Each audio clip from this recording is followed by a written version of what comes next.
Pemirsa, potensi pertumbuhan Transcon Jaya masih sangat besar sejalan dengan prospektifnya bisnis. Kita akan membahas prospek bisnis dan saham PT Transcon Jaya Tbk bersama Corporate Secretary PT Transcon Jaya Alexander Sauta. Selamat pagi Pak Alex. Selamat pagi Pak Rudi. Terima kasih sudah bersama kami di pagi hari ini Pak Alex. Selama 2020 kemarin kinerja Transcon seperti apa Pak? Ya, kinerja Transcon cukup baik Pak Rudi. Kami bisa membukukan peningkatan pendapatan maupun laba rugi dibandingkan tahun 2019 tahun sebelumnya.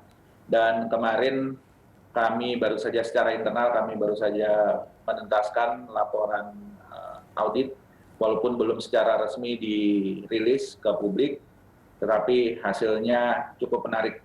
Oke. Apa yang membuat Transcon Jaya selama 2020 di saat mungkin banyak perusahaan mengalami mungkin penurunan laba atau bahkan mungkin banyak juga yang merugi, justru Transcon di tengah pandemi malah masih untung, bahkan bisa lebih lebih tinggi pendapatannya dibandingkan dengan 2019. Ya, karena memang perbedaan kami dengan perusahaan yang berada di sektor transportasi lainnya, Pak Rudi, adalah kami memiliki pendapatan yang sifatnya sudah secure revenue. Kami sudah memastikan bahwa pendapatan itu akan terjaga sampai beberapa tahun ke depan. Karena sifat bisnis kami, walaupun kami berada di sektor transportasi, bisnis kami adalah B2B, business to business, dengan kontrak 3 tahun. Jadi terlepas ada pandemi atau tidak ada pandemi, pendapatan kami sudah terkunci sampai dengan 3 tahun ke depan. Okay. Pandemi memang memberikan tantangan untuk penyediaan kendaraan, terus pengiriman kendaraan ke lokasi, kemudian pengadaan spare part, tapi tidak mengurangi dari sisi pendapatan.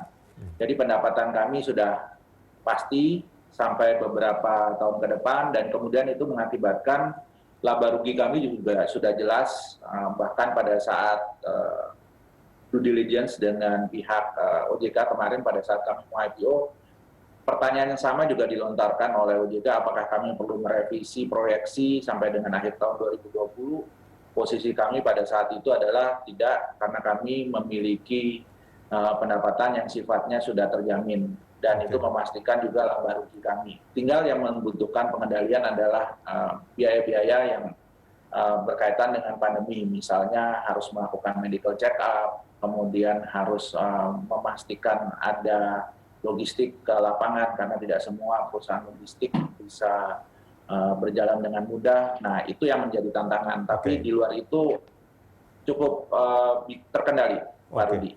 Itu juga yang membuat Transcon Jaya optimistis pada saat Agustus 2020 untuk tetap IPO ya?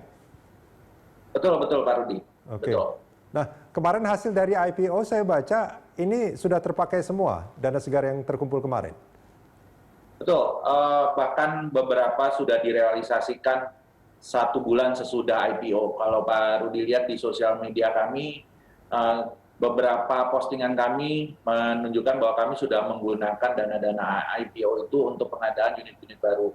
Karena dana IPO seperti bisa dilihat digunakan untuk uang muka kendaraan, dan ada beberapa yang kami sudah pastikan sebelum kami IPO, dan begitu IPO dananya sudah langsung kami keluarkan. Dan pas timingnya, karena di semester kedua cukup banyak pengadaan kendaraan, dan bahkan di daerah baru, di daerah Sulawesi yang kami proyeksikan di awal tahun akan kami dapatkan di semester kedua, dan ternyata terrealisasi tepat sesuai dengan waktunya di semester kedua, dan dananya juga datang dengan tepat. Jadi berkat bagi PT Transcon adalah waktunya sangat luar biasa sesuai dengan proyeksi kami, Pak Rudi. Untuk CAPEX tahun ini bagaimana Pak Alex? Untuk CAPEX tahun ini kami berusaha konservatif, seperti di beberapa pemberitaan kami menganggarkan 100 miliar, itu berarti kurang lebih sekitar 30 kendaraan. Tetapi di kuartal kedua ini, nantinya kami sudah melakukan revisi, kami meningkatkan pengadaan unit baru dari 30 unit per bulan menjadi 40 unit per bulan. Oke. Nah, untuk anggaran CAPEX sendiri ini semuanya dipenuhi dari internal atau dari mana?